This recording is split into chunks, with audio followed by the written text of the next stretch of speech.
Army. কারা এই army? আমরা তো বিভিন্ন রকম সেলিব্রিটিসদের নাম একবারেই বলে দেবো, বাট এই আর্মি, যাদের নাম কিনা আমরা জানি না, কিন্তু তারা ক্রমাগত নিজেদের দায়িত্ব পালন করে যাচ্ছে দেশকে রক্ষা করে। তো আজ আমরা সেই আর্মির ব্যাপারেই জানব আমার লেখায়। আর্মি হলো আমাদের দেশের রক্ষক। তো আজকের এই প্রকৃত রক্ষকদের কথাই জানা যাক। মহান মনীষীরাও বলেন পৃথিবীতে নাকি সবাই নিজেদের কথা ছাড়া আর কারোর কথা ভাবে না, সুখেরও না দুঃখেরও না। তবে পৃথিবীতে এখনও কিছু মানুষ আছেন যারা নিজেদের জীবনের কথা না ভেবে দেশের কথা এবং দশের কথা ভাবে। তারা তার দেশের জন্যই বাঁচে, আবার দেশের জন্যই মরে। তাদের কাছে নিজেদের মাতৃভূমি আর সেখানকার বসবাসকারীরা ছাড়া আর কিছুই বড় নয়।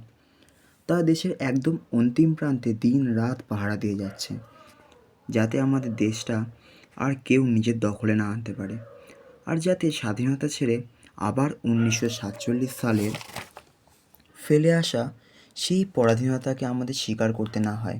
কারণ পরাধীনতা মানেই আবার অন্যের দাসত্বে জীবন কাটানো।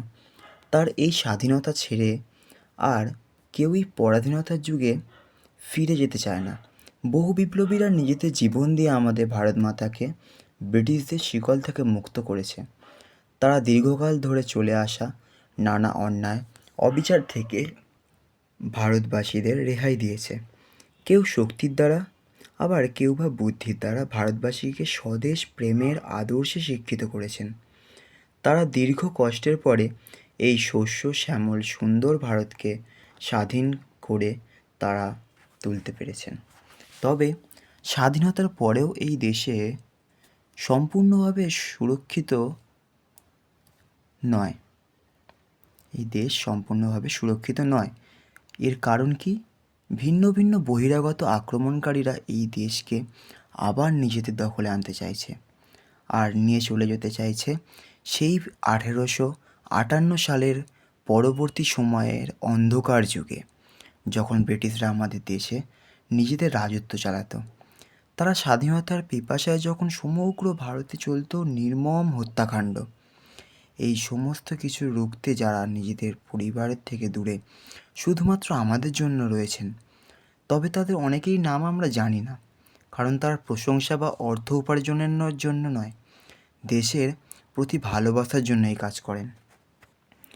তারাই হলো দেশের প্রকৃত রক্ষক, আমাদের ইন্ডিয়ান আর্মি, যাদের জন্য সম্পূর্ণ দেশবাসী সুখে শান্তিতে জীবনযাপন করছে। তাই আমাদের উচিত সারা জীবন তাদের কাছে কৃতজ্ঞ হয়ে থাকা এবং তাদের সম্মান জানানো, যাতে তারা আরও উৎসাহ এবং আনন্দের সাথে নিজেদের মাতৃভূমিকে এভাবেই বহিরাগতদের থেকে রক্ষা করে যেতে পারে।